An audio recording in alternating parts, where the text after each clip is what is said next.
Buenas tardes, good afternoon. Por favor, noten el aviso en pantalla para seleccionar el idioma que quieren escuchar este seminario. Please note that simultaneous interpretation will be available during this webinar. Please click the interpretation option and select the language of your preference. Soy Álvaro López, especialista en mercadeo para la Oficina de Latinoamérica del Consejo de Granos de Estados Unidos. Quiero darles la bienvenida a esta primera sesión de la serie de seminarios virtuales sobre fletes marítimos y sus perspectivas para el 2021, en el cual los estaré acompañando como moderador. El Consejo de Granos de los Estados Unidos es una entidad privada sin ánimo de lucro que tiene como misión desarrollar los mercados de exportación para el maíz, el sorgo y la cebada producida en Estados Unidos, así como para los coproductos relacionados con estos tres granos. En la actualidad, los efectos del COVID-19 han cambiado las actividades comerciales, sociales y los fundamentos de los mercados. En comunicación con varios de los usuarios de maíz americano en la región, identificamos la importancia de este programa dado el impacto que tiene el transporte marítimo a granel en el costo de sus insumos agrícolas. En el día de hoy seguiremos la siguiente agenda.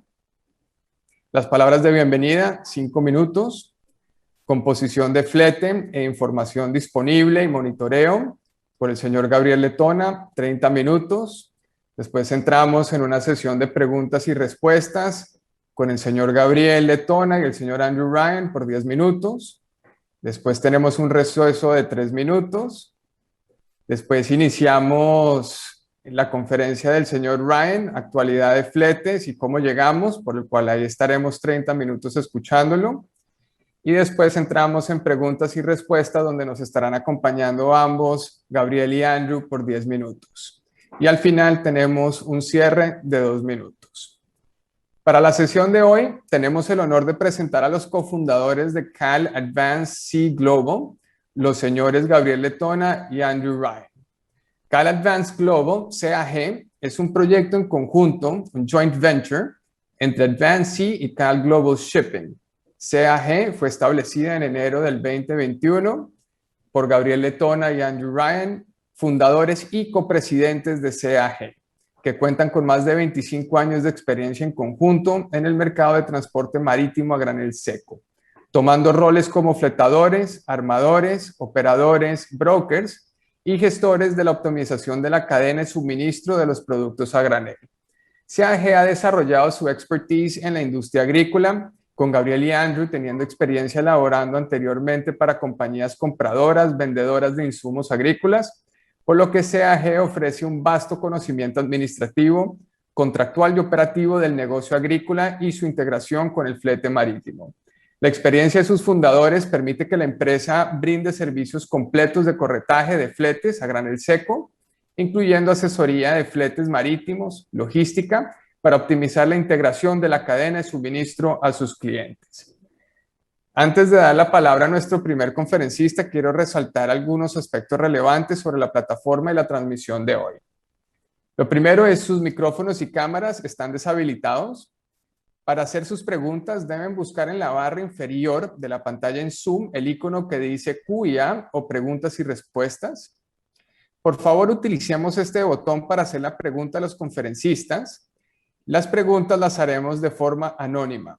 Existe también un chat cuyo símbolo está también en la pantalla.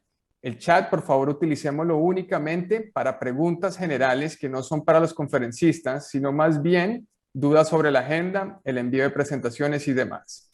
El evento quedará grabado y se lo haremos disponible a todos los participantes. En esto le doy la bienvenida a Gabriel. Gracias por estar con nosotros esta tarde y adelante, por favor, iniciemos con tu presentación. Muchas gracias. Buenas tardes a todos. Estoy actualmente con la presentación Share Screen. Muy buenas tardes a todos. Muchas gracias, Álvaro, por tan buena introducción hacia nuestra nueva compañía y nuestro nuevo joint venture que tenemos con Andrew Ryan, que le hemos llamado CAL Advanced Sea Global. Con Andrew vamos a hablar un poquito en términos muy generales de qué es el flete marítimo, cómo está compuesto el flete marítimo, cuáles son los diferentes segmentos Y luego nos vamos a enfocar un poquito también más a lo que cuando yo era comprador me interesaba mucho saber de dónde sale ese numerito de $20 por tonelada métrica, ese $25 por tonelada métrica que a veces los pasan los de costo y flete o sus mismos brokers o sus mismos armadores con que tienen relaciones. Para poder hacer esto, lo que hicimos, y déjenme ver, solo está funcionando bien ya las diapositivas. Sí, ok. Antes que nada, solo para que sepan también quién es Cal Advanced Global, CAG. Esta es una idea que hemos tenido con Andrew Ryan desde hace ya un tiempo y se estableció y se creó con la fundación de esta en el inicio de este año, 2021. Andrew se encuentra localizado en Miami, mi persona con un equipo de operaciones también se encuentra localizado en la ciudad de Panamá y tenemos presencia en estas dos ciudades y también presencia global con el concepto de tener pop offices alrededor del mundo. Con la experiencia de Andrew de aproximadamente unos 12 años en el medio marítimo y con mi experiencia de aproximadamente unos 15 años en el medio marítimo, podemos darles más de 25 años de experiencia en todos los diferentes roles que se puedan imaginar en esta industria. Andrew trabajó para vendedores de producto, actuó como un operador de barcos, como un armador de buques, y mi persona, yo cubría la otra cancha, la otra mitad de la cancha, siendo un fletador y siendo un comprador de grano. Entre Andrew y mi persona hemos tenido una experiencia de aproximadamente 3,500 embarcaciones exitosas que hemos realizado. ¿Quién es nuestro segmento cliente? La industria agrícola. ¿Por qué? Porque ahí es donde desarrollamos nuestro expertise y ahí es donde conocemos también todas las relaciones y cómo funciona todo la integración para tener la gestión optimizada de la cadena de suministro. ¿Por qué decimos esto también? Porque nosotros también conocemos los contratos NAEGA, ANEC y GAFTA para poder integrarlos con el flete marítimo. Actualmente tenemos un relacionamiento permanente con más de 60 armadores en los buques Handys, Supras y Panamaxes. Somos un miembro oficial del Baltic Exchange y manejamos alrededor de 4 millones de toneladas métricas anualmente para nuestros clientes. Si ustedes necesitan alguna asistencia con saber cómo manejar el flete, nosotros podemos ofrecerles el servicio completo para actuar como su propio departamento de fletamento. Luego de este anuncio que hemos hecho, ¿de qué queremos hablar hoy? Como les dije, voy a hablar de una forma muy general de qué es el dry bulk. Un par de, como lo decía en inglés, un par de Shipping 101, introducción a flete marítimo. ¿Cuáles son las modalidades de flete marítimo? Quiere decir, ¿cómo puedo yo adquirir el flete marítimo, ese servicio de flete marítimo? Y después nos enfocamos en cuáles son las diferencias entre un time charter y un voyage charter, que son usualmente los que la gente está más dispuesta a realizar para operar buques. Luego vemos una estructura del precio de flete marítimo por viaje y aquí lo que vamos a hacer es que más que meternos a decirles cómo es la estructura así del precio del flete, vamos a hacer un ejercicio que va a demostrar cuáles son esa estructuración del flete. El ejercicio que hemos agarrado es un ejercicio de una carga de maíz en Handys y Supras cargando del río Mississippi hacia Colombia. Para tenerlo en efectos de temas prácticos y también porque entendemos que gran parte de nuestra audiencia nos escuchan desde Colombia. Y luego, cuando estamos en ese descubrimiento de precios, luego después vamos a hablar de cuál es el mercado de fletes, hablar un poco de cuáles son las rutas Handys y Supras, que son los mercados que usualmente estamos investigando para nuestra industria agrícola en el sector en donde estamos, en Latinoamérica. Y luego Andrew se va a enfocar más en hablar generalidades del Baltic Exchange, factores que afectan el precio, precios históricos y relaciones que son muy interesantes de ver. Mucha data que absorber tal vez, pero que va a ayudar para que entiendan qué está pasando en la actualidad en el flete marítimo, que ahora a todos les encanta saber qué está pasando. ¿Por qué? Porque se ha vuelto caro. Como fletadores, hemos venido de un nivel de fletes en los últimos 8 años que ha estado deprimido, donde los dueños de barcos estuvieron muy justos en poder tener ganancias, y este año la cosa ha reventado y muchos le están llamando el superciclo, que le están llamando igualmente con el superciclo que está pasando en los commodities agrícolas. Ok, dry bulk. ¿Qué es el dry bulk? Información general, segmentos, Handys y Supras. ¿Qué es el dry bulk? Para empezar, y solo como para tomar una nota muy general del mercado de flete marítimo, es necesario y es importante saber que existe una gran diferencia entre qué es el mercado flete marítimo a granel seco, a lo que le llamamos dry bulk, con respecto a un mercado de contenedores, por ejemplo. El dry bulk, por definición, se le dice que es un mercado Trump. ¿Qué quiere decir Trump? Que uno puede agarrar el barco en donde se lo den, no hay rutas designadas como pasa en los contenedores, que en los contenedores, si ustedes saben, o los que manejen algunas compras en contenedores, saben que hay ciertas rutas, hay ciertos jugadores como owners, hay un tariff schedule, hay un horario y le dicen esto es, y estas son las reglas. Estos son los surcharges que existen ahora, los costos adicionales por combustible y listo. A este negocio de contenedores se le llama liner business. ¿Por qué? Porque está en línea usualmente y se maneja en una forma organizada en un horario o una agenda. Mientras que el negocio Trump de dry bulk es más un negocio que esencialmente oferta y demanda. En donde necesitas un buque y si yo tengo un buque para dártelo, te lo doy ahí. ¿Y a qué precio? Eso va a depender también de la oferta y de la relación entre la oferta y demanda sobre el buque y sobre la posición actual que se esté buscando. ¿Qué es el corazón del flete marítimo para saber cómo se está comportando?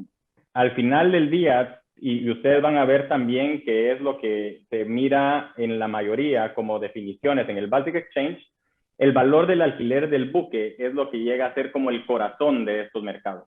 ¿Cuánto me cuesta un barco? El valor nave, también que le dicen dólares por día, y está basado en la competitividad entre oferta y demanda que vamos a tener. Y va a depender también de muchas cosas, entre ellas el segmento. El segmento quiere decir qué tamaño de buque, qué tipo de buque, cuánto tiempo de alquiler. Lo quiero solo para un viaje, lo quiero para 1 año, 5 años, 10 años. Lugar de entrega y despacho y tipo de carga también, si es carga limpia o carga sucia. Se le llama carga limpia a los granos y aquella carga que no necesite tener más de que la tripulación para limpiar usualmente las bodegas del buque cuando se haya descargado. ¿Qué es carga sucia? Entiéndase por eso carbón, coque de petróleo, todas esas cargas que son más del sector de construcción y de la minería. Usualmente las cargas sucias pagan una prima sobre las cargas limpias también. Importante también, lo que le menciono mucho a las personas es, y a cualquier persona que le hablo de flete, es de que de contenedores no sabemos mucho, por lo menos mi persona. Andrew creo que sí tiene un poco más de experiencia, pero de contenedores es otro mercado total diferente que en mi opinión lo encuentro un poco aburrido porque uno está atado a siempre tener que jugar con los mismos jugadores que son los 10 Big Liner Container Companies ahora y son totalmente diferentes. El Baltic Exchange, ahora, ¿qué es el Baltic Exchange? Es la referencia principal y es el mercado del Báltico en donde todos los días, y Andrew va a hablar un poquito más a detalle de cómo funciona el Baltic Exchange, donde todos los días que está abierto se tiene una referencia principal del mercado de fletes graneleros a granel seco y también a granel líquido para comercializar y fijar precios entre los diferentes segmentos, como también para proveer información. Andrew nos va a hablar un poquito más a detalle de cómo es que llegan a tener estos niveles el mercado del Baltic Exchange. Segmentos. Bueno, ya sabemos un poquito de que tenemos el mercado a granel seco, que es un negocio aparte de contenedores y también de break bulk, proyectos de carga. Es totalmente aparte. Ahora, en el dry bulk, ¿qué tenemos? Tenemos 4 diferentes segmentos que según la definición del Baltic Exchange son el Capesize a 180,000 toneladas peso bruto, el Panamax a 82,500 toneladas peso bruto, el Supramax y el Handysize a 58 y a 38,000 toneladas peso muerto, perdón, no peso bruto, quise decir peso muerto. ¿Qué es el peso muerto? Como lo podemos ver en la diapositiva, es el peso total que el buque puede cargar. Y no estamos hablando solo de la carga que van a llevar ustedes, sus granos, sino que también estamos hablando de los búnkers, del combustible, el agua lastre, el agua fresca y provisiones y tripulaciones que se necesiten para poder llevar a cabo el viaje. Entonces, si nosotros vemos esto, y también solo para que sepan, los tamaños que estamos viendo aquí es la definición per se del Baltic Exchange. Sin embargo, cuando uno está hablando de un barco handy, uno está hablando de que un rango de barcos de cierto peso muerto, de cierto deadweight. Lo mismo con Supras, Panamaxes y Capesize. También aquí me gustaría decir un breve comentario que también existe lo que se llama el Baltic Dry Index, que aunque en la práctica no se utilice mucho, es una referencia muy utilizada por muchos inversionistas que su mercado principal no es el mercado de fletes a granel seco y que quieren saber cómo está el comportamiento de este. ¿Y qué es el Baltic Dry Index? Desde inicio del marzo del 2018, este se compone del 40% del valor del Capesize, y ahí vamos a ver cómo se calculan, con Andrew también lo vamos a ver, más el 30% de los valores Panamaxes y 30% de los valores Supramaxes. Ese promedio ponderado forma el Baltic Dry Index. Anteriormente se tenía 25% para cada uno de los segmentos y se incluía el Handysize. Esto lo decidieron hacer porque según el Baltic Exchange no había suficiente liquidez en los jugadores pequeños de barcos handy. Y por consiguiente era mejor tener simplemente la relación de BDI, tomando afuera los Handysizes y preocupándose más en el bulk del negocio, que pueda interpretarse qué está pasando en forma general en el Baltic Exchange, Dry Bulk, Baltic Exchange. Ahora bien, nosotros estamos en el mercado de granos en Latinoamérica. Si quisiéramos usar economías de escala, no es que pudiéramos decir, yo quiero llevar 200,000 toneladas métricas. Para empezar, ¿en dónde ponemos 200,000 toneladas métricas? ¿En qué puerto puede entrar 200,000 toneladas métricas? El cash flow y todo lo demás que viene con la integración de la compra. ¿Qué pasa con esto? Esto limita usualmente al mercado a especializarse, o mejor dicho, enfocarse en dos segmentos, el Handysize y Supramax. ¿Por qué? Porque con estos barcos son los barcos que están adecuados para poder poder entrar a los muelles, a los puertos de nuestras áreas, que como sabemos, varios de ellos tienen limitaciones con los calados. El mejor ejemplo que puedo dar es Barranquilla. Ese calado va de 8 a 7 a 9. En la actualidad creo que está como en 8 a 9 metros y depende del puerto mismo que dé autoridad en entrarlo dependiendo del calado. Y sobre estos dos tamaños es de que el negocio se ha desarrollado también en nuestra área. Es importante, como pueden ver en este slide, también como lo que les decía, usualmente se tienen unos clusters, unas agrupaciones de diferentes tamaños de handys y diferentes tamaños de supras. ¿Por qué? Porque los astilleros tienen los mismos blueprints, los mismos diseños para hacerlos y entre ellos se van como que copiando ideas y eso lo que va creando es de que se van haciendo estas agrupaciones entre cada uno de los segmentos. En handys es normal que vayan a haber barcos entre 32,000 y 34,000 deadweight y luego un rango entre 37,000 y 39,000 deadweight. Es más, la definición de handy anteriormente era un barco de 28,000 deadweight. En el 2018 también creo que fue, en el 2017, el Baltic empezó a hacer ensayos con el Baltic, la nueva definición del Baltic, que es un barco de 38,200 deadweight. ¿Por qué? Como todos sabemos, todo sigue creciendo, las cosas son un poquito más grandes, pero también los diseños se volvieron más eficientes. Pueden hacer un barco que pueda cargar más, con un peso muerto más grande, calando menos, que tienen menos calado. ¿Por qué? Porque los diseños de ingeniería también han ido mejorando en las embarcaciones. En el lado de los supras, ¿qué tenemos? En los supras también tenemos clústeres de 52,000, 56,000, 58,000 y de 61 a 63,000 deadweight. Estos últimos también se les llaman Ultramax. Aquí he hecho yo también, y tienen que tener importancia también de que si ustedes tienen una necesidad, yo ya puedo formar 40,000 toneladas métricas y embarques de 40,000 toneladas métricas con esa rotación. En realidad, eso no es que les vaya a salir mejor tal vez que un barco de 35,000 toneladas métricas. ¿Por qué? Porque va a haber un gap, va a haber entre handys y supras. Si ustedes van a tener 40,000 toneladas métricas, ese tonelaje va a ser muy grande para poder cargarlo en un handy. Si ustedes van a tener 40,000 toneladas métricas, eso va a ser muy pequeño para poder optimizar y tener las mejoras de la economía de escala en su producto.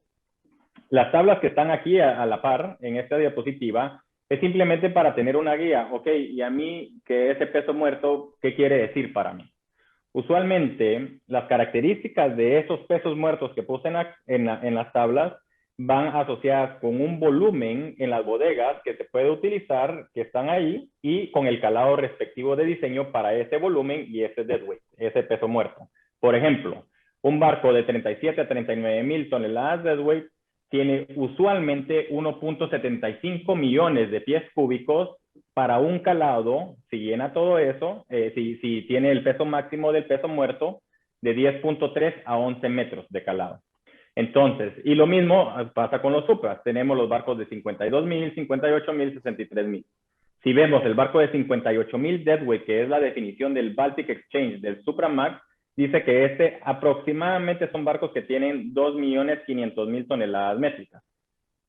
Si alguien sabe, y estoy seguro que entre la audiencia tenemos a personas, ¿cómo puedo usar yo eso? ¿Qué quiere decir? Bueno, sabemos que tenemos los factores de estiva de los productos. El factor de estiva del maíz, por ejemplo, ha estado oscilando entre 45.5 a 47.5 pies cúbicos por tonelada métrica. El factor de estiva del DDG oscila aproximadamente entre 58 y el 62 pies cúbicos por tonelada métrica.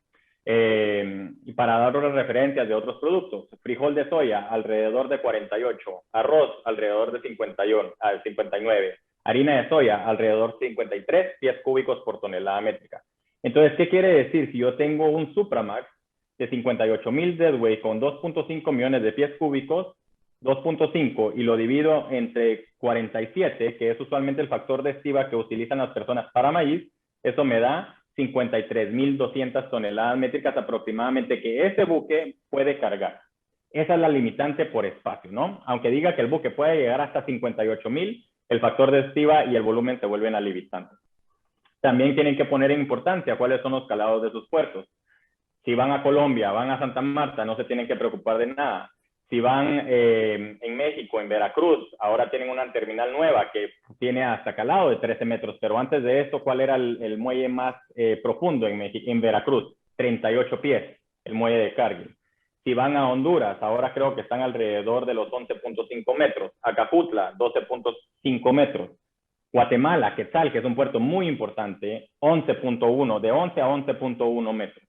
El canal de Panamá, solo para que sepan también, el canal de Panamá a través de las esclusas viejas, 12.04 metros. Entonces, el canal de Panamá se puede incluso volver una limitante para el de 58,000 deadweight por un tema de calado. Ok, voy a seguir por aquí. Modalidades del flete marítimo. Ok, sabemos que existen los handys y supras y que son ese segmento y ahora tenemos modalidades de flete marítimo, que quiere decir cómo puedo contratar yo ese flete si estoy interesado. Existen 3 modalidades que son las principales para poder hacer esto. Se tiene la modalidad que es fletamento a casco desnudo, que quiere decir bareboat. Yo soy un dueño de un barco, yo soy el dueño del activo, a mí no me interesa nada ni ponerle tripulación y se lo voy a dar a Álvaro López. Aquí está el barco, vos te encargas de este activo y vos lo manejas. ¿Qué hace Álvaro? Entonces dice Álvaro, ok, voy a tener este barco por 15 años, que se lo acabo de agarrar al dueño de barco Gabriel. ¿Qué voy a hacer yo con este barco? Bueno, yo quiero usar este barco y yo le voy a poner una tripulación, porque sin tripulación no vamos a ir a ningún lado. Entonces, si yo le pongo tripulación a mi casco desnudo, entonces yo ya puedo tener un buque operativo para poder dárselo a alguien en time charter. O sea, viene Álvaro y le va a tirar eso a Ana María Ballesteros y le va a decir, toma este barco es tuyo y te lo puedes tener en time charter y ahorita vamos a ver las diferencias entre un voyage y time charter para que ella lo pueda usar según los términos que contractuales. Pero ya tiene el casco y ya tiene tripulación. Entonces viene Ana ahora y Ana viene y dice, ok, bueno, yo quiero ser un operador de buques y yo le voy a dar este barco a alguien que necesite un viaje, porque al final del día lo que hacen todos los que agarran time charter es llevar a cabo un viaje de un puerto de carga a un puerto de descarga. Si alguien no tiene eso, no sé en qué negocio están haciendo, pero de eso se trata, ¿no? Al final todos están cumpliendo un viaje. Entonces Ana va a venir y va a decir en el mercado, yo soy operador de barcos, ¿quién necesita hacer un viaje? Y viene Andrew y le dice, ok, yo quiero un viaje. Y para el viaje, ¿qué tiene que hacer Ana para poder darle eso? Ana va a venir y ya tiene el time charter, que ya está pagando un flete de $, por día, más la tripulación, y a ese le va a agregar los combustibles, los costos portuarios del puerto de carga y de descarga, si hay canales, costos de canal, comisiones y los ritmos de carga y de descarga. ¿Por qué? Porque al final del día, Ana lo que quiere saber es cuánto tiempo va a usar Andrew con el viaje que me está pidiendo el barco. Una vez Ana llega, y vamos a ver ahorita cómo es el ejercicio que vamos a hacer rapidito para ver de dónde sale ese número, y le puede dar esos $, por tonelada métrica a Andrew. Y Andrew se vuelve el fletador de viaje, el voyage charterer. Una vez tú te vuelves el voyage charterer, ya eres el último eslabón en la cadena, y lo que tienes que hacer con el dueño del barco es pagarle el flete y netear demoras y despachos, demoras si te tardaste más del tiempo en el ritmo de carga o descarga que dijiste, y despachos si te tardaste menos y te están devolviendo el 50% de la demora que te están cubriendo como definición del despacho. Ok, aquí vamos. Esta es una tablita que no me voy a meter tanto a detalle también por un tema de restricciones de tiempo, pero esta presentación se la vamos a hacer llegar también a través del US Grain Council y para que ustedes la tengan y la puedan evaluar. Pero una de las cosas que más me parecen importantes de esta tablita es el segundo renglón. Cuando uno es el time charterer, si yo agarré el barco en tiempo, quiere decir que yo soy responsable como fletador en darle instrucciones al capitán de los viajes que debe realizar, y la responsabilidad del armador conmigo es de poner el buque en buen estado para la navegabilidad con tripulación incluida por un tiempo determinado. ¿Qué pasa cuando tenemos un viaje en voyage? Cuando tenemos un contrato en voyage charter, en viaje. Yo como fletador, en realidad, la responsabilidad que tengo es de pagar el flete y de cargar, descargar el producto y saldar demoras y despachos. La responsabilidad del armador, entiendas en el ejemplo que estamos viendo, Ana, es de que ella tiene que dar un buque con los requisitos necesarios para ser utilizado, que pueda cargar la cantidad y el producto que le estoy pidiendo que cargue, o que Andrew en este caso, en este ejemplo, que cumpla las fechas de carga, los puertos de carga, los costos de puertos de carga y descarga de combustibles y comisión, todo eso en sí. Entonces, es una diferencia muy importante porque volverse, o si uno quiere ser fletador de time charter, es otro negocio. Hay muchas personas que me preguntan, sí, pero mira, yo quiero hacer, en vez de voyage, quiero hacer time charter porque es un paso más adelante. Tienen que entender que también con eso se involucra riesgo. Cuando hay un operador de buques, ellos al darles el viaje por viaje, valga la redundancia, ellos están tomando mucho riesgo en determinar, bueno, durante el tránsito del viaje van a ser 5 días, pero si hay mal clima y el barco tuvo que esperar en el trayectoria 3 días, o entiendas el canal de Panamá, que yo no sé quiénes usan el canal de Panamá de nuestra audiencia, pero para los que lo usan, ustedes saben que el canal ha estado esperando 3, 4 días y se ha disparado hasta 9 días en los extremos cuando estuvo ocupado en el último año. Entonces, ese riesgo es un riesgo que toma el time charterer. El voyage charterer no. Ok, seguimos por aquí. Estoy viendo el relojito. Vamos con el ejercicio.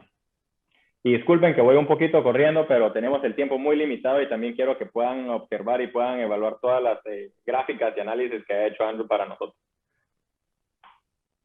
Ok, descubrimiento del flete marítimo. La forma que se nos ocurrió de hacerlo para poder demostrarlo de la forma más rápida, también era haciendo un ejercicio. En el ejercicio lo que llegamos a discutir con el US Grain Council es hacer un viaje del río Mississippi, una ruta muy usual y que muchos la puedan considerar como algo real en sus operaciones. ¿Qué estamos hablando en este ejercicio? Vamos a hacer, el ejercicio lo partimos en dos.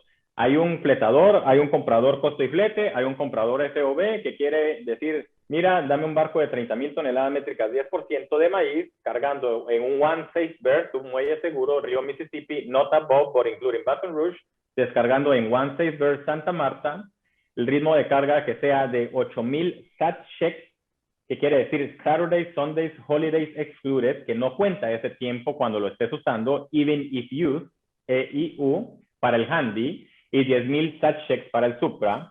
El ritmo de descarga, 5,000 SHIN, que es lo acostumbrado a ver en los puertos de costa norte de Colombia, y una comisión total de 3.75%. Estamos asumiendo, nuevamente, este es un ejercicio, que 2.5% es la comisión que va a tener el fletador, a la que se le llama address commission, y 1.25% que va a ser la del broker del negocio.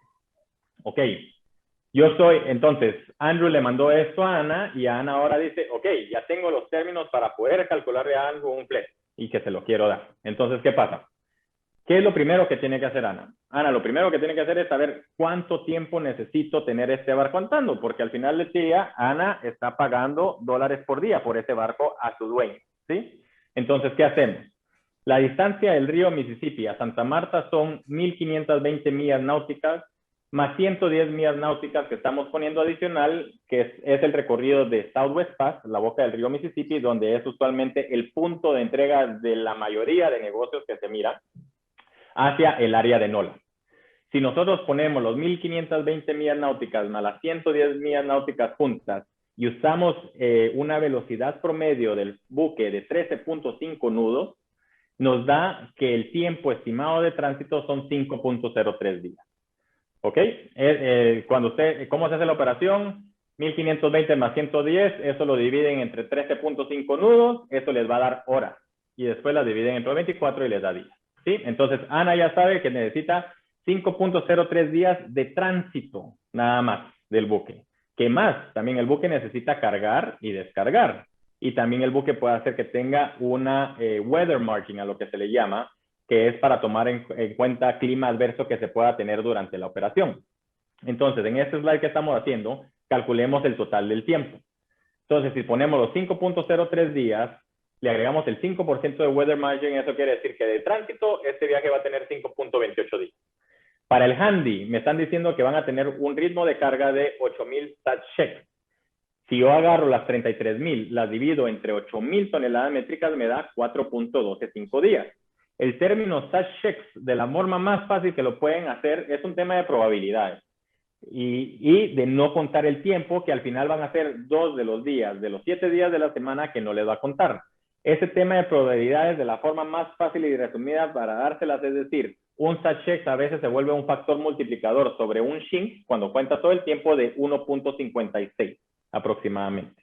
Entonces, si uno agarra el 33,000, divide entre 8,000 y quiere términos sat-check, sería el 4.125 por 1.56. Y si se dan cuenta, después también le estamos agregando 1.5 días, 36 horas de turn time. ¿Qué es el turn time? El turn time es el tiempo necesario para que el buque pueda inspeccionar las bodegas, entregar el NOR, hacer el filing con el elevador del buque y después decir, ok, ya estoy listo para que el tiempo me inicie a contar. Ese proceso puede durar entre 20 horas a 48 horas aproximadamente en el río Mississippi, mientras va de la boca, va subiendo al anclaje, llegan los inspectores, etcétera, etcétera.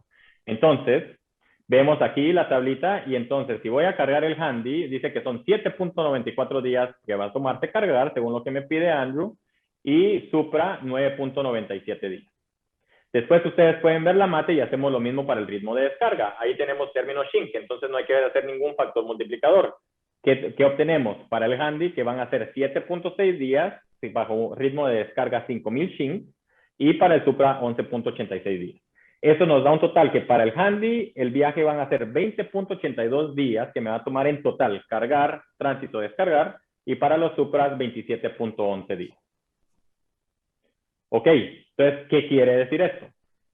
Yo no me voy a poner ahorita a tratar de pronosticar cuál va a ser el precio en 3 meses, 4 meses, pero lo que quisimos hacer es darles un rango de los últimos 6 meses, bueno, incluso en el último 3 meses de los rangos que se han visto en cada una de estas rutas de los handys del Golfo o intercarriage del Golfo, de los handys y de los Supras. ¿Qué hicimos? Con el handy estamos usando un rango del valor nave, de ese valor que da el Baltic Exchange, el que les dije que es la esencia de todo el flete marítimo, del valor nave de $12,000 por día a $22,000 por día. Si hacemos eso, nos da que el costo solo del buque que Ana está teniendo es de $249,840 a $458,000 en eso. Aparte tenemos los costos aproximados de puerto. Esto, ¿cómo se obtienen estos? Usualmente ustedes tienen que llamar a un agente naviero o por la experiencia para que les diga cuáles son todos los costos que tiene que tener el barco para poder hacer la carga o la descarga que se le está pidiendo. Para forma resumida, en el handy son $200,000, que son aproximadamente $165,000 en Nueva Orleans y $35,000 en Santa Marta. Eso nosotros lo hemos investigado y lo sabemos. Aparte tenemos los costos de combustible, que para este barco, y con el combustible alrededor $500 por tonelada métrica, que es representativo del búnker o del petróleo alrededor de los $60 por barril que estamos viendo, da $103,500 y el broker commission. Con esto, al final del día, nosotros tenemos Ana tendría en este ejercicio un total de $575,000 a $790,000.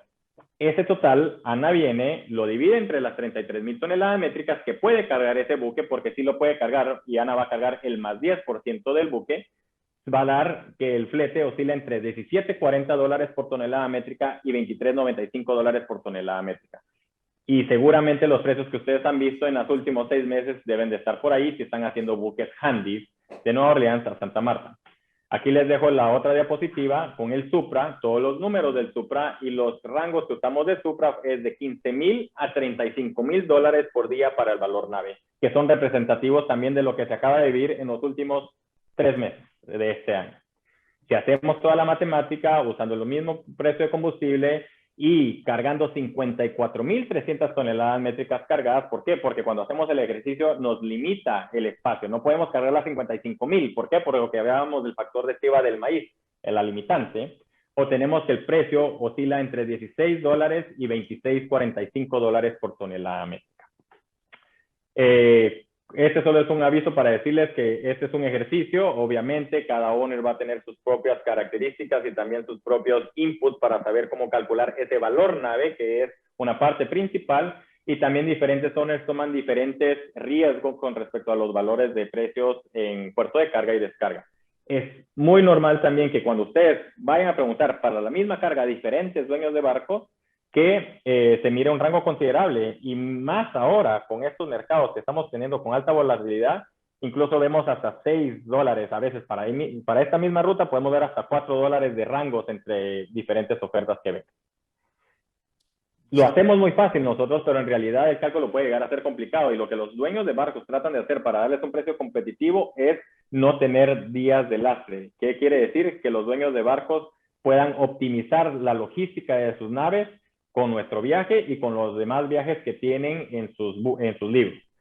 Este es un screenshot del software que utilizan los dueños de barcos actualmente, que también nosotros en CAG, en Cal Advantage Global, tenemos y que usamos para poder comparar manzanas con manzanas con los dueños de barcos, qué es lo que están haciendo, y poder, especialmente cuando la gente está pidiendo descuentos. Mira, en vez de descargar a 4,000 shing, quiero descargar a 6,000 shing. Pues nosotros tenemos el mismo software que utilizan las compañías de dueños de barcos para poder hacer esto, calcularlos y poder discutir y negociarlos con ellos en tal sea el caso. Como próximo punto, tenemos los mercados de fletes y situación actual. Aquí es donde vamos a empezar a hacer un poquito la transición con Andrew. Yo solo voy a pasar en los próximos slides, que son estos dos, para que ustedes tengan, y también, nuevamente, por la limitante del tiempo, para que ustedes puedan saber el Baltic Handysize Index, que es, si miran la última línea, de dónde viene ese promedio. Cuando solo me dicen, los handys están en tanto, ¿de dónde viene ese promedio? Que es un promedio ponderado de cada una de las rutas que existe por definición en el Baltic Exchange. Si ustedes están en el área de Latinoamérica y están comprando granos de Estados Unidos, la ruta que más les va a interesar, porque es el mejor proxy para sus negocios, es la HS4, del Golfo hacia Europa. ¿Por qué? Porque todos vamos a estar compitiendo por el lugar de carga. En los Supras, como se puede ver también en el mapa, es un poquito más dinámica entre continentes. Es un poquito más expansiva entre continentes. Y si ustedes están en el mercado comprando granos de Estados Unidos en la región, si van a costa norte de Colombia, ¿cuál es la ruta que usarían? La S4A. Si ustedes van a Buenaventura, que es una ruta que queda en la costa oeste de Colombia y que tiene que pasar al Canal de Panamá, muchas referencias hacen, o el proxy que se utiliza es la ruta S1C, que es la ruta del Golfo hacia China, hacia Asia. Entonces, esas son las dos rutas. Si ustedes vinieran y van a comprar granos de costa este de Sudamérica, las rutas que ustedes van a estar peleando, entonces van a ser las rutas que salen de costa este de Sudamérica. Entiéndase, en este lado sería la ruta S5, que también, como pueden ver, es una reposición del barco desde West Africa. Abajo también para el BSI, el Baltic Supramax Index, tenemos cómo se calcula el promedio ponderado de para cuando miren ustedes las referencias. Aquí se terminan las diapositivas que yo estoy presentando. Veo que con el tiempo me pasé un poco, pero ando en un ínterim aquí con Álvaro, y quisiera saber, no sé si hay dudas, no sé si paso a Andrew o me dices, Álvaro, cómo seguimos la interacción. Gabriel, gracias. No, vamos a aprovechar este tiempo para hacer algunas preguntas. No hay muchas, pero pues vamos a aprovechar las que hay. Entonces, en el cálculo que se estaba haciendo de los fletes, ¿hay manera de obtener los costos de los puertos para poder hacer los cálculos? ¿Esa es información que hay disponible al mercado o digamos pública? No, y déjame, solo me salí porque quería enseñarles share screen de otra tablita que tengo solo para darles un ejemplo. Dame un momentito. No, esa información no es pública. ¿Qué se hace? Usualmente lo que tienes que hacer es contactar al agente naviero de dicho puerto para que te pueda dar esa información según las referencias que estás usando, del buque que estás usando y de la carga que estás usando. Ahorita me estoy metiendo a compartir nuevamente mi pantalla para que miren esto. Para dar un ejemplo. Esta, ¿se mira la tabla? Perdón, sí, ahí está ya. Solo para que tengan un ejemplo. Estos son los diferentes terminales en el río Mississippi que pueden cargar granos y les estoy diciendo que va en la tabla. Está en qué milla del río Mississippi, porque también yo no sé si han tenido la oportunidad a nuestra audiencia de ir al río. Cuando cargan, dicen, voy a cargar en Nueva Orleans. Ok, pero en realidad no cargan, cargan el río Mississippi. El río Mississippi va de la milla 0 hasta la milla 230 de Baton Rouge. Entonces, si ustedes miran aquí, por ejemplo, si ustedes van a cargar en MGMT, que es un Midstream Facility, Middle Grove Midstream Terminal, quiere decir, está en la milla 57. Si ustedes van a cargar, no, ¿sabes qué? Voy a cargar en Seno. Seno está en la mía 163.5. O sea, ya hay una gran diferencia que por supuesto ahí también tendría que haber una diferencia en costo. Y lo que tengo en esta tabla para que mires son datos que pusimos juntos luego de acercarnos a los agentes navieros. En esta ocasión nos ayudó Southport Agencies con las características del buque que tiene el encabezado de cada columna, diciéndoles cómo es el barco y cargando el 30,000 toneladas 10%, 35,000 10%, etcétera. Y aquí mismo ustedes se pueden dar cuenta cómo un dueño de barco empieza a tomar riesgo. Porque si yo le voy a decir, voy a cargar en One Safe Bird, Mississippi River, not above, but including Baton Rouge, puede ser cualquiera de estas opciones. Entonces yo como dueño de barco digo, uy, ¿qué va a usar? Como regla general, ¿qué hace uno? Vas a cargar un Handy en Nueva Orleans, $165,000, más o menos. Vas a cargar un Supra, $235,000, más o menos. No, pero no es un Supra, es un Ultra de 61,000, 63,000 deadweight, peso bruto. No, entonces son como $260,000. Y esta tablita que tengo aquí es una representación de eso, ¿no? De cómo las cosas pueden variar. Y regresando a tu pregunta, tenés que tener los contactos en los puertos para que te puedan guiar y eso es algo que nos toca a nosotros a veces hacer. Por ejemplo, un cliente quiere descargar en Taiwán caución, azúcar. Yo no tengo idea de Taiwán, pero le digo al cliente, por favor, pásenme los contactos de alguna agencia naviera ahí, o bien nos ponemos nosotros a averiguar con nuestros contactos y les pedimos, base a un barco, base a la carga, que nos manden un PDA, se llama Port Disbursement Account. Perfecto. Gracias, Gabriel. Aquí tenemos una siguiente pregunta. ¿Qué define el monto de demoras y despachos? Perdón, ¿puedes repetir? ¿Qué define el monto de demoras y despachos? Me imagino que compone lo que es una demora o un despacho en un buque. Ok, déjame. La demora y el despacho de un buque, usualmente lo que está tratando de hacer es decirle a la persona, al fletador, que si no cumplís con el ritmo de carga o descarga que me has dicho, pues yo como el dueño del barco, regresemos al ejemplo donde Ana es la dueña del barco, y Anu le dijo, en 5 días te cargo. Bueno, Anu, fueron 7 días. Entonces, ¿qué hago? Porque a mí ese barco me está costando tanto. La demora, usualmente lo que va a hacer es el valor del nave, dólares por día, más el combustible que use durante ese día. Entonces, usualmente, ¿qué es? El valor del mercado que ves para ese, 15,000, y usualmente es como un rule of thumb, decir, entre 1,500 a 2,500 dólares por combustible por día, sin el barco haciendo nada, simplemente por estar parado idle en el puerto. Así se define. Ok, gracias. Aquí tengo una siguiente pregunta. en su opinión, de todos los componentes de flete, ¿cuál es el que mayor peso tiene en el costo? Depende de qué viaje me estés hablando, porque, por ejemplo, yo tenemos clientes que mandan granos, 50,000 toneladas métricas de granos del río Mississippi a Asia. El combustible es caro. En esas rutas el combustible llega a ser el 40% del costo y dependiendo, ¿no? También cómo está el mercado. Cuando el precio del petróleo estaba a $60 y el mercado, y tal vez por la referencia que pueda tener la audiencia, las demoras de un barco Supra se las daban a $20,000 por día. Yo he visto que la proporción de combustible en esos casos llega a ser un 40%. Que ahora miremos, solo para darles un ejemplo, miremos esta diapositiva aquí. En Handy, mira el costo del alquiler del buque, 250 a 450 mil ha sido el rango. Mira el costo de los costos portuarios. Nueva Orleans es un puerto caro en el mundo. Te cuesta 165,000. Y si te pones a pensar aquí, casi el costo de los puertos, de ambos puertos, de Nueva Orleans y Santa Marta, es solo $50,000 menos que un mercado estando a $12,000 por día. Y quiero ver, permítame, estaba... Sí, perdón, ahí está, me estaba entrando una llamada por la computadora, perdón.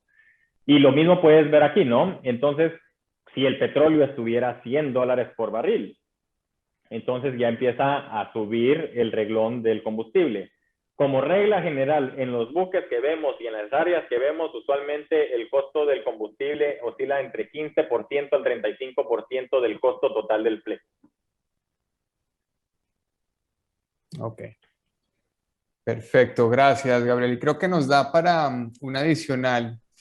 ¿Ok? Aquí solo estamos hablando de granos. Esto aplica para todo tipo de carga, equipos, maquinaria, productos terminados cuyas dimensiones y pesos son muy diferentes a de los granos. Eh, la forma como calculamos, no, obviamente, pero el concepto en general, sí, al final va a venir un dueño de barco y te va a decir, a mí me cuesta tanto este barco por día alquilar. Y al final del día, un dueño de barco que quiera decir, te quiero mover 10 transformadores o 5 turbinas de wind towers, ¿verdad?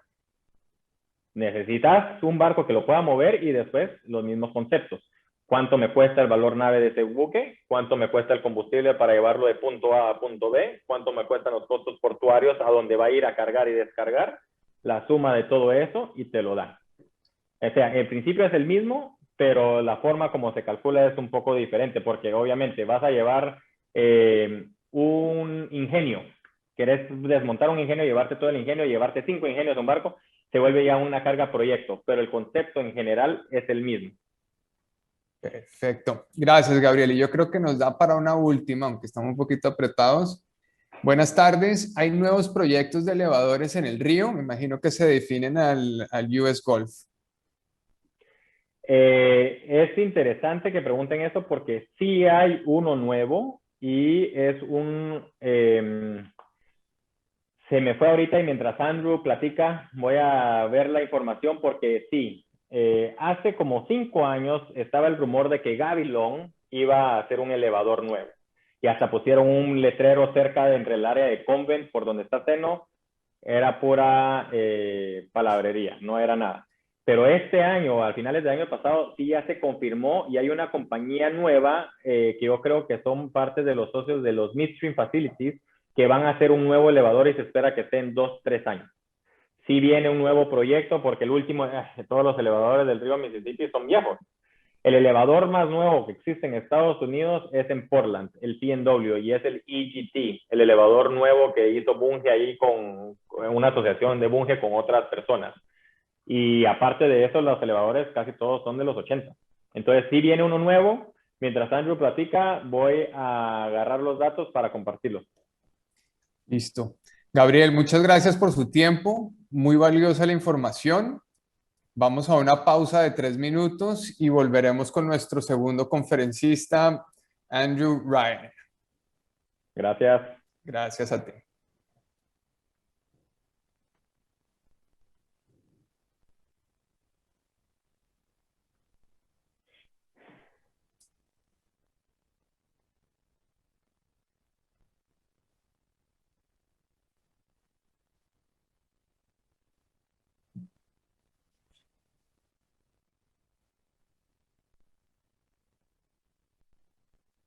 Continuamos entonces y le damos la bienvenida a Andrew Ryan, que nos estará acompañando en el siguiente segmento.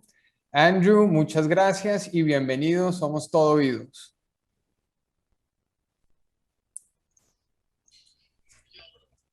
Bueno, muchas gracias. Les pido disculpas porque no estoy presentando en persona. Estamos viviendo tiempos muy extraños. Esta será mi primer presentación virtual, así que espero poder responder cualquier pregunta. Espero que sea un proceso agradable para todos y que les pueda dar bastante información. Vamos a hablar en términos muy generales del Baltic Exchange. Vamos a ver qué ha hecho el mercado y vamos a llegar a donde estamos en la actualidad. En la primera diapositiva que tenemos es como un pequeño resumen de lo que Gabriel presentó. Tenemos el Baltic Exchange, él lo mencionó bastante. Yo pienso que es muy importante mencionarlo. El Baltic Exchange es el único índice público que aparece diariamente y la mayoría se enfoca en handys y supras, pero los Panamax y Capex también son una porción importante del mercado. Así que de nuevo mirar estos índices diariamente es la manera más transparente, sin tener que hablar directamente. Es la manera más transparente de saber qué está ocurriendo. Sé que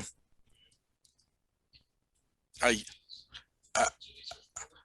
estos son forward freight, es un tipo de acuerdo.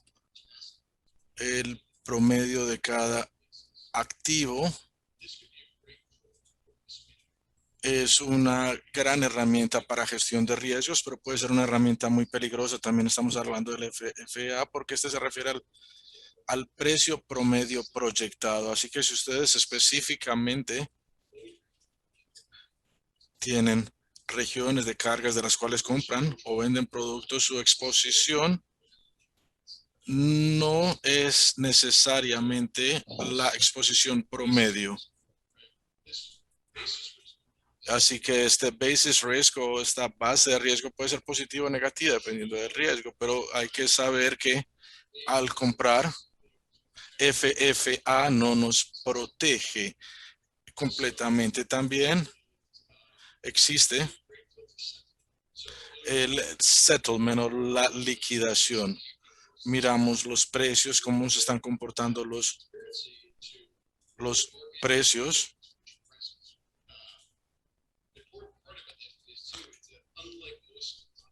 Como la mayoría de los commodities tienen entregas. Otro aspecto del riesgo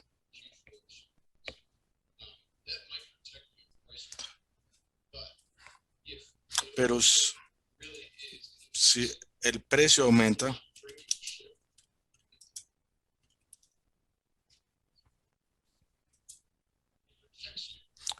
nos protege, nos da cierto nivel de protección, pero no asegura de que la embarcación llegue cuando se necesite. Puede ser una gran herramienta. Y para concluir acá, y no muchas personas hablan acerca de lo siguiente, es que el Baltic Exchange está basado en panel brokers. No necesariamente los valores incluyen los negocios que se hacen en el mercado. Estos brokers son un grupo de personas que deciden cómo está el mercado, cómo creen ellos que está el mercado. Así que es muy importante, si están comprando, bueno, es tener esto presente, que es un panel de personas decidiendo.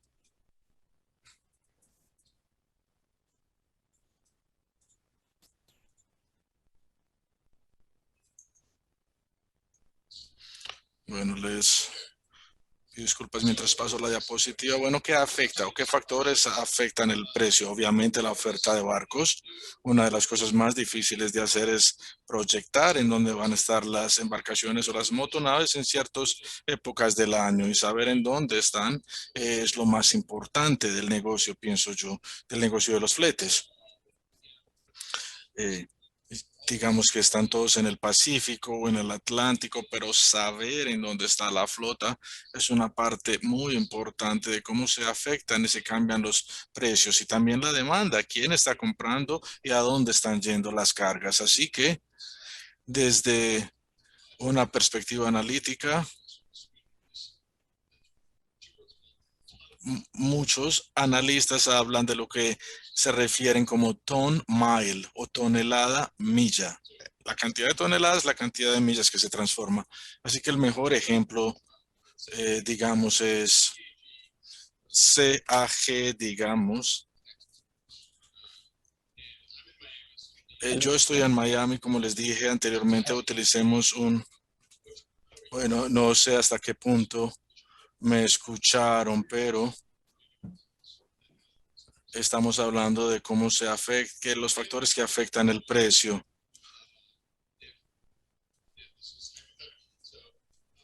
Eh, yo de nuevo estoy ubicado en Miami. Voy a utilizar el ejemplo de Miami. El aeropuerto desde mi oficina está a 15 minutos de distancia. Así que si yo tuviera un servicio de taxis, yo podría enviar un taxi 20 veces por día de mi oficina al aeropuerto. Así que digamos, nosotros quisiéramos cambiar la estrategia y digamos, voy a viajar desde mi oficina a Disney World. Disney World está a 4 o 5 horas de mi oficina. Así que ese taxi solamente podría ser un viaje por día. ¿Por qué utilizo ese ejemplo? Bueno, básicamente los commodities que requieren mayores distancias, bueno, la distancia absorbe gran parte del suministro. Así que de nuevo, mientras mayor es la distancia, menos embarcaciones están disponibles en el mercado en teoría. Podemos enviar millones de toneladas del Golfo a Colombia, pero si no tenemos rutas de distancias más largas, no va a afectar el suministro de la misma manera. Así que es muy importante saber desde dónde le va la carga y quién compra. Y también tenemos presiones estacionales, ¿no? Argentina, el sur de Brasil, eh, trimestre 2, trimestre 4, bueno, son partes del mercado que demandan, que afectan la demanda y el suministro. Así que esta presión estacional también afecta bastante el precio de las embarcaciones, de los fletes.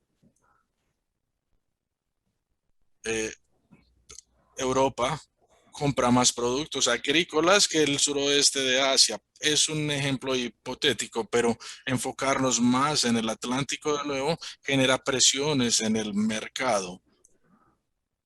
Los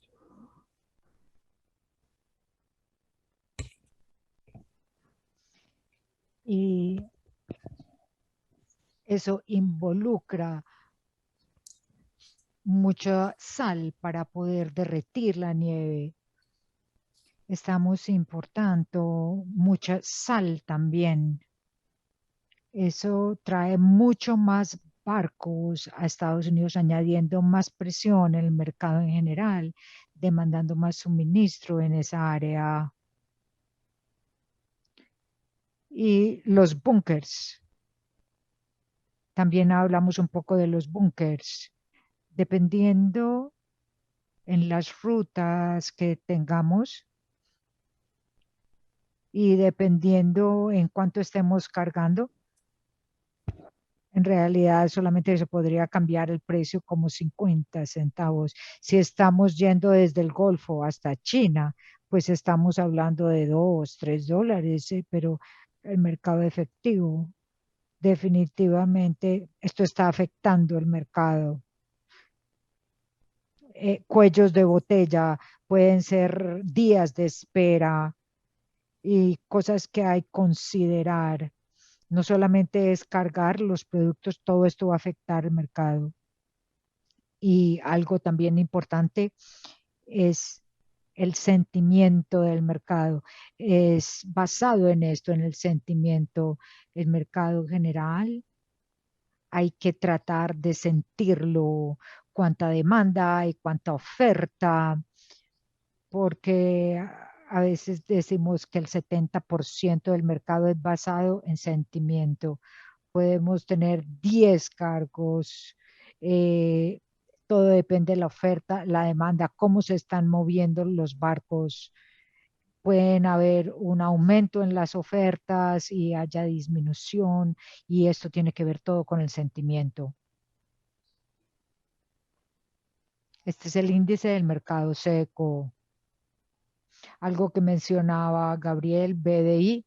El BDI también tiene algunos índices que no son promedios, sino que son índices, son proxies más usados para cambios en porcentaje. Y la razón por la que estamos mirando esto hoy es que a través de los años, diferente peso muerto ha cambiado. Aquí vemos para el Super Change, el Haney Change, y esto hay que mirarlo en una gráfica. Estamos mirando los índices. Esto es datos, una línea del tiempo que vemos aquí enfrente de nosotros. Lo que es importante en esta gráfica, con la mayoría de los commodities, ven que puede ser muy volátil, y ven aquí en el 2008 como un aumento. Es un poco diferente la historia, no es exactamente, va ligado a la crisis financiera. En el 2000 a 2010, China estaba en un boom económico y esto creó una producción y una compra masiva de productos, pero los barcos no estaban listos para eso. Y también para poder entender la demanda, 50% de toda la demanda seca se usa para este tipo de construcción de los índices. 20% de toda la demanda se usa para generación de energía, y el otro porcentaje es productos alimenticios. En cuanto a demanda, si excluimos los fertilizantes, eh, solamente los fertilizantes serían 10%. Entonces quería mostrarles como los índices para que entiendan más o menos cómo se mueve el mercado. A veces puede ser una pequeña parte, pero hay que analizar es la tendencia. Lo que fue más único de esta gráfica y por qué fluctúa es que básicamente en el 2006-2007 los inversores no tradicionales se interesaron en los fletes. Ese es el secreto. Wall Street, los bancos vieron como estos movimientos de dinero, entonces se interesaron. En cuanto a activos, cuanto a su punto más alto, $235,000 al día. Hoy estamos hablando de $20,000, $30,000 al día, pero hubo números bastante locos.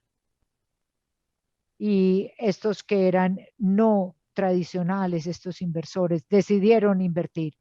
Y al invertir compraron barcos. Pero recuerden, se toma 2 años construir un barco. Entonces, 2008, 2009, estaban comprando barcos, y el marco cayó. Cayó, como ustedes ven, de $235,000 al día a $20,000 al día. Perdieron confianza, hubo un boom, continuaron comprando barcos, se empieza a recobrar un poco el mercado en el 2009, 2010, pero estos barcos nuevos empezamos a ver una disminución. O sea, estaban llegando muchos barcos al agua en el 2010, 2011. Cada año el suministro general continuó y aumentando. Y lo que nos puso en este análisis de mercado es que había demasiada oferta de barcos. Ahora miremos los promedios en bases más relevantes. Miremos 5 años atrás. lo primero que vemos aquí es mucha volatilidad que vemos en esta gráfica. Crecen, bajan, la demanda también. Entonces aquí está creciendo más de lo que está, la oferta está creciendo más que la demanda. Entonces, esto es muchísimo, muy volátil en cuanto a Capex, Pemex y a Handy. En cuanto a por día, aquí estamos viendo un análisis hasta el 2021. Los dueños de los barcos a través de los años se vuelven como sus peores enemigos, porque cuando empiezan a aparecer estos picos, 2007, 2008, parecen estar regresando, entonces el suministro aumenta 3% porque cada año tenemos estos picos y estos picos siempre piensan, bueno, ahora vamos a volver a caer. Miremos 3 años atrás, desde 2018, esta gráfica un poco más enfocada. El año pasado parece que se estaba recuperando y tuvimos dos cosas que sucedieron. En el primer trimestre, yo no sé si ustedes lo leyeron, hubo un colapso de una represa en Brasil y obviamente esto afectó mucho la demanda. Entonces hubo una caída del mercado. Si básicamente se, se pregunta uno cómo ir a ser el futuro, 30% de la meta y la demanda es bastante significativo porque sería muy difícil combatir esta demanda. A través del tiempo vemos que nunca ha estado lo suficientemente estable. Si se vuelve lo suficientemente baratos, van a poner 2 Panamex. Y esto sería demasiado costoso, entonces se podrían dividir o aumentar las cargas para poder suplir esas pérdidas. Entonces, Los Capes, y esto también ha creado una tendencia negativa en el mercado. Bien, entonces, en el 2019 empezaron a mejorar las cosas. Panamax de octubre del 2019 vieron probablemente una de las caídas más violentas en el mercado desde la crisis financiera. En esa época vimos que los Capes empezaron a recibir tarifas de $1,500 por día. Fue una de las caídas más locas que ha ocurrido en el mercado. Bueno, los comis también empezaron a cambiar, especialmente en este último año. Hemos empezado a ver todas estas economías que se han empezado a recuperar de cierta manera. En este proceso, la mayoría de los puertos también, debido a esto, pues tenían poco personal, la infraestructura no estaba funcionando completamente. Muchos de esos puertos tenían congestiones importantes. Al empezar a despertar las economías, empezaron a verse estas congestiones, también empezaron cuarentenas debido a que alguien tiene COVID, digamos, en la tripulación, con un poco de incremento en la demanda. Vemos super handies que llegaron a las mejores cifras en 10 años. De nuevo, ha sido algo descabellado en los últimos 3 años en relación a los movimientos del mercado, pero no, bueno, la conclusión o la moraleja de estos últimos años es que en todos estos eventos tan grandes, el mercado ha incrementado establemente. Bien, Bueno, no quiero entrar mucho en detalle, no quiero desglosar mucho esta tabla, pero en general, el mercado físico, hemos hablado mucho de averajes, de promedios, APs, Panama, Supras, pero la realidad es que existen índices que tenemos que seguir, que es lo que forman los promedios. Y Gabriel los mencionó rápidamente, habló del HAC4, HAC3 y el nivel de exposición como compradores o vendedores. La realidad es que si miramos, por ejemplo, los Supramax,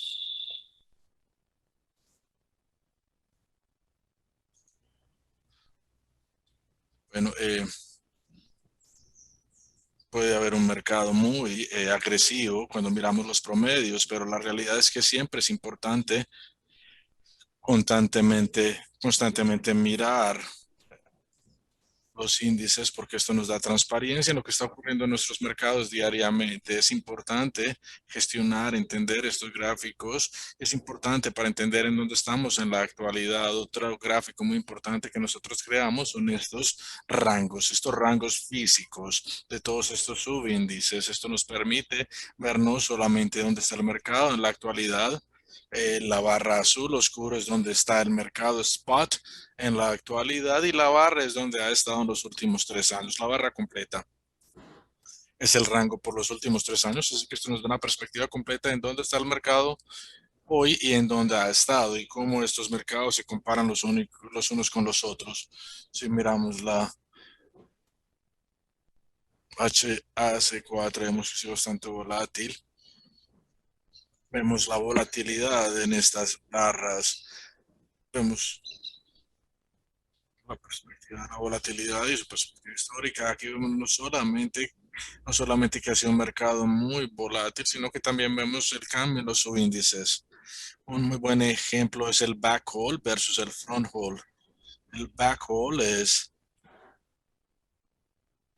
básicamente llevar algo a un lugar que existe mucha demanda, que es lo que consideramos el fronthaul. Pero estos tienen mejores precios que los que tienen en el mercado del Golfo de Estados Unidos, así que vemos unas actividades no naturales en términos de comercio y esto es básicamente por el Golfo, algo que tenemos que mirar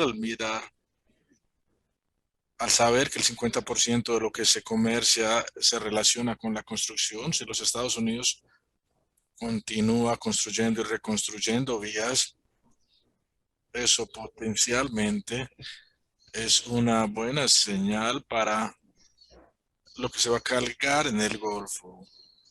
Cuando empezamos a ver los subíndices negativos, es importante observarlos porque son datos que no nos dan otros índices. Este es el mercado de FFA. La línea negra es el precio general. Las barras son los periodos. Esto es, de nuevo, nos da una muy buena indicación de dónde está el sentimiento. Básicamente, todos los mercados FFA en el periodo trimestre 4, vemos que no hubo mucho comercio, no mucha positividad.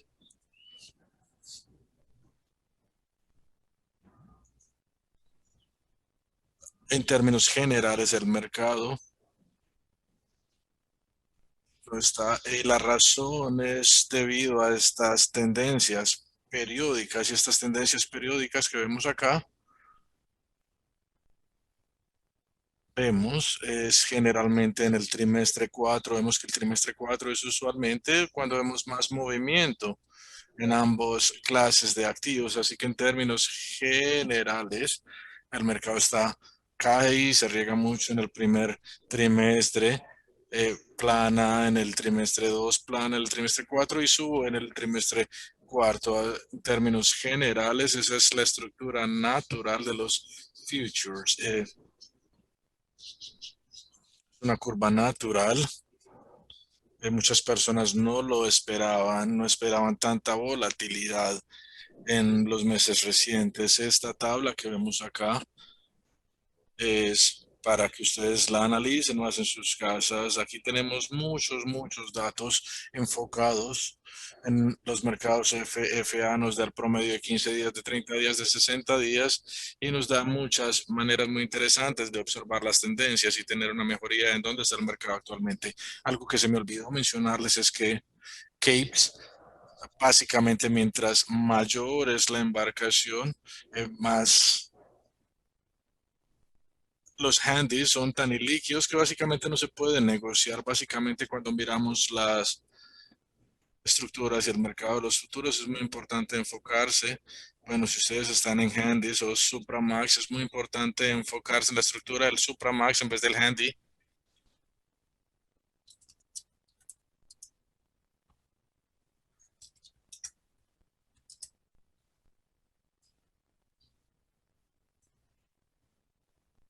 Eh, Tenemos dificultades de sonido. Bueno, esto es a nivel individual para alejarnos un poquito del promedio y enfocarnos en las regiones que estamos cargando. Esto es Supramax y estos son los handy. De nuevo, son datos que nosotros hemos o producimos semanalmente. Es para que ustedes de nuevo se los lleven o miren en sus casas. También toda esta información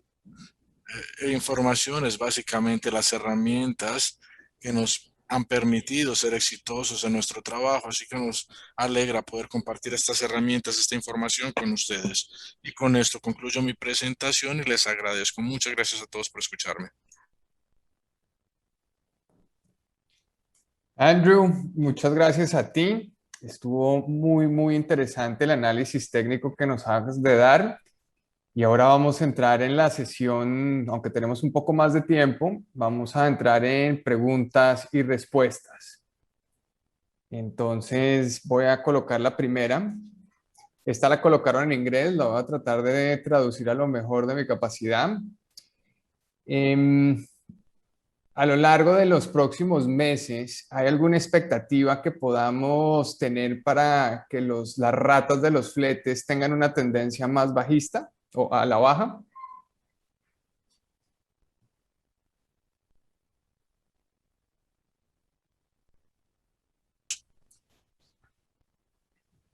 Bueno, es una pregunta, es una proyección bastante difícil, principalmente porque depende en el suministro de las embarcaciones. Así que si el suministro de embarcaciones permanece consistente y la demanda permanece consistente, como estamos viendo,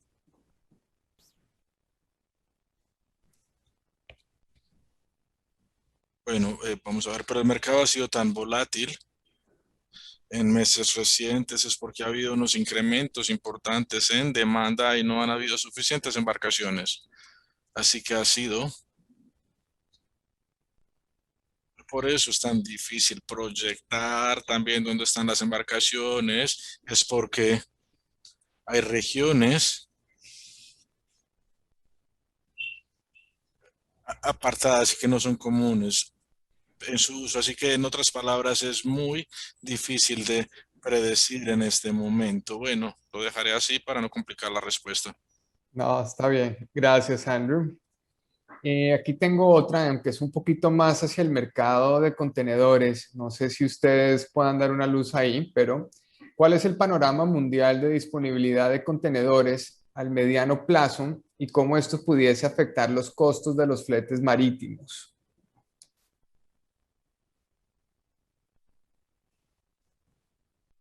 Bueno, ojalá tuviera la respuesta. No voy a decir que soy experto. Mi experticia es con la carga a granel. Yo me enfoco en el mercado a granel, así que muchas disculpas por no poderte responder eso. Ok. Entonces, aquí revisando otras preguntas. Cuando se habla del índice de Báltico, ¿este índice se puede utilizar como una herramienta de manejo de riesgo?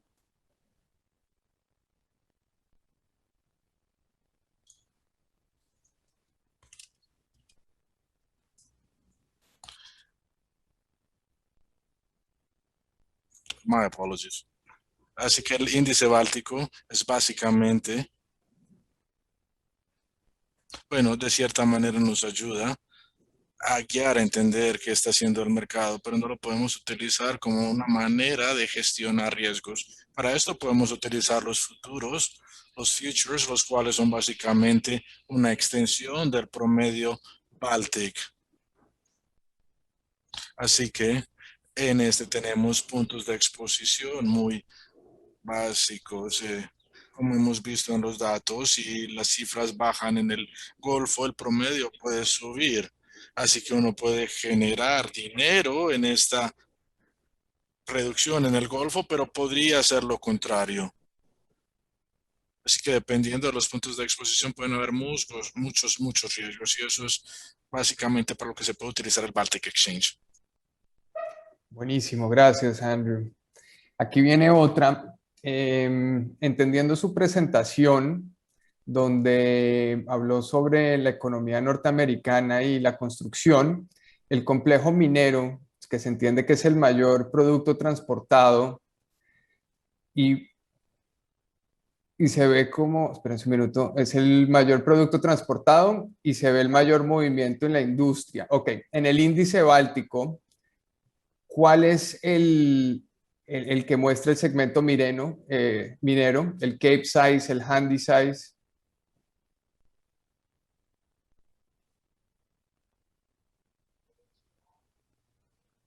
Es un poquito difícil entender Ok, la pregunta, pero si la entiendo bien, es algo de la minería y de los índices, pero podríamos repetir la pregunta, por sí. favor. Cuando miramos los índices en el Báltico, la minería, ¿en cuál índice es la clase de buque que más se transporta? Digamos, ¿es un Cape Size, es un Handy?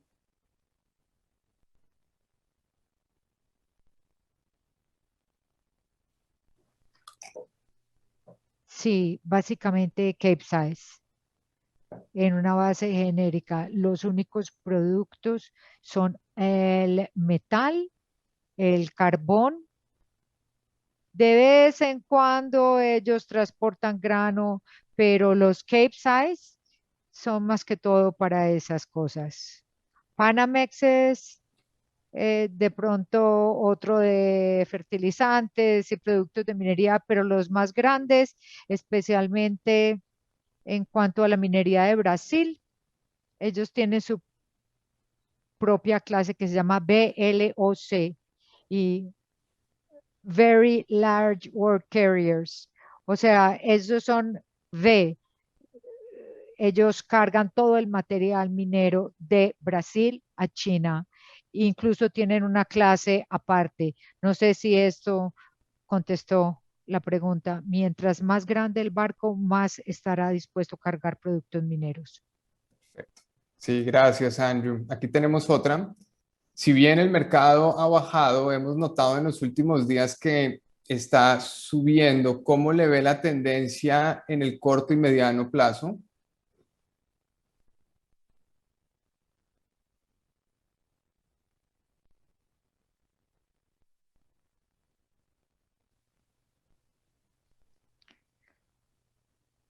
Sí, si ustedes miran como lo que nos está diciendo el mercado y ser futuristas es un poco difícil y tratar de hacer previsiones del futuro, pero lo intentaré.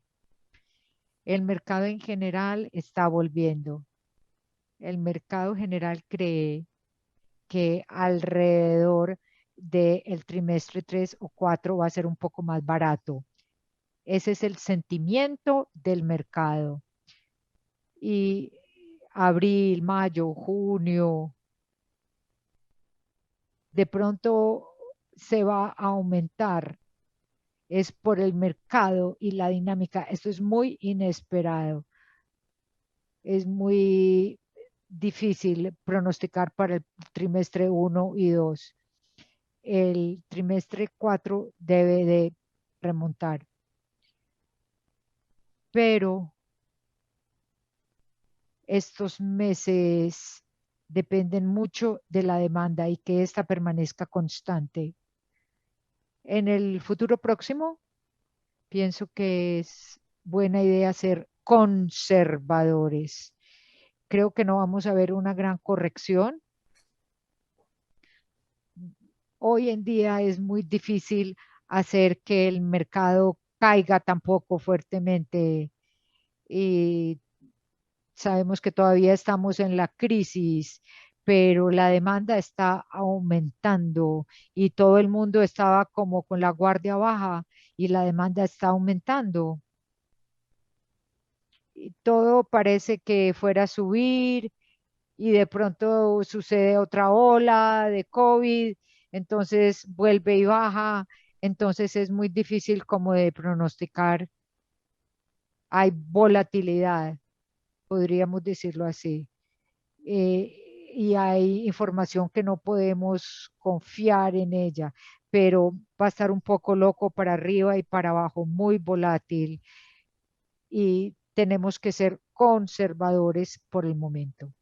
Y Álvaro, para agregar, no sé si así, un tema para agregar también aquí a lo que agrega Andrew es de que miren todos los mercados alrededor de ustedes y díganme qué mercado va para abajo ahorita, en la actualidad. Stock all time high. ¿Por qué? Y como dice un amigo que es un retail investor, porque pueden. Y si ustedes se ponen a pensar, el 40%, hay estudios que dicen que es el 25 y el 45% de dólares nuevos en Estados Unidos se crearon en el último año, en el 2020. Más el de este año, que no sé cuánto, con los 2.5 trillones de dólares que quiere Biden, propone Biden en su estímulo. Aparte de eso, no sigo muy bien las noticias con China y qué ha hecho China con su dinero, pero también han inyectado mucho nuevo dinero. ¿A dónde está yendo ese dinero? ¿Está yendo a las personas que en realidad lo necesitaban por el COVID? Yo creo que no. Está yendo a las mismas empresas y están habiendo a los mismos individuos que tienen más poder adquisitivo y por consiguiente tienen que usarlo, tienen que meterlo en algún lado. Y si miras, todos los mercados alrededor tuyo han estado subiendo. ¿Y qué va a provocar eso en el flete marítimo? También mucha demanda, mucha volatilidad y esperamos también que los precios, así como todo está inflado, los demás mercados, que también tenga un impacto similar en el mercado de flete marítimo. Solo para agregar a eso. Excelente, gracias Gabriel, gracias Andrew. Les voy a colocar la última y yo creo que ahí ya nos movilizamos porque nos quedamos sin tiempo. ¿Hay algún porcentaje de sobrecostos asociados a las cargas de multiproducto de granos? Vimos en el último trimestre del 2020 que nos cobran un spread por venir en barcos que cargarán más de 2 productos, más de 2 granos. Yo creo que no es por algo estacional, pero es más en sí en el producto FOB. La regla que yo veía cuando yo compraba productos era antes de que China fuera el participante de mercado como lo es ahora. Yo cargaba los grocery shops, lo que le dice, ¿verdad? El supermercado. 2 bodegas de maíz, una bodega de harina de soya, una bodega de DDGs y tal vez un poquito de gluten. Eso se murió desde hace ya varios años y lo que decían los FOB sellers o los traders era de que, si tú quieres cargar un producto adicional, ponle aproximadamente 3 centavos por bushel en el maíz, $1 más. ¿Por qué? Porque tu producto, cargar tus barcos, me quita ineficiencia en la terminal de carga que me conviene y gano más dinero que cargando 70,000 toneladas métricas de frijol de soya solo para China. O 60,000 toneladas métricas solo de maíz para China o para el quien sea, ¿no? Entonces, es una función más en la dinámica del precio FOB y cómo le quita eficiencia, a las terminales en poder cargar más rápido. De la forma como se miden las terminales de carga en el FOB de productos agrícolas es cuánto tiempo me puedo ahorrar. Yo no sé si ustedes saben, pero Seno, por ejemplo, ahora tiene 2 posiciones de muelle para poder cargar los buques, pero en realidad son 2 posiciones de carga, más sin embargo solo cargan en una. ¿Por qué? Porque ellos descubrieron que poner 2 posiciones podían entrar al otro buque, que el otro buque esperara en el mismo muelle mientras el otro terminaba, y con eso se ahorraban 2 horas por embarque. Y esas 2 horas por embarque, si los pones en todos los embarques que tienes, era tanto dinero en que se iban a ahorrar por simplemente hacer eso. Entonces, es una cuestión más de la ineficiencia que tienen los elevadores de cargar más un producto y es normal como una regla de rule of thumb, de que te digan 3 centavos más por producto adicional, usualmente. Dale, perfecto. Bien, gracias, Gabriel. Bueno, hemos terminado nuestra sesión de preguntas y respuestas. Gabriel, Andrew, muchas gracias por su tiempo y acompañarnos en nuestra primera sesión de series virtual sobre mercado de fletes marítimos. A los participantes, antes de irse, les agradecemos que nos ayuden diligenciando la encuesta que están viendo en la pantalla.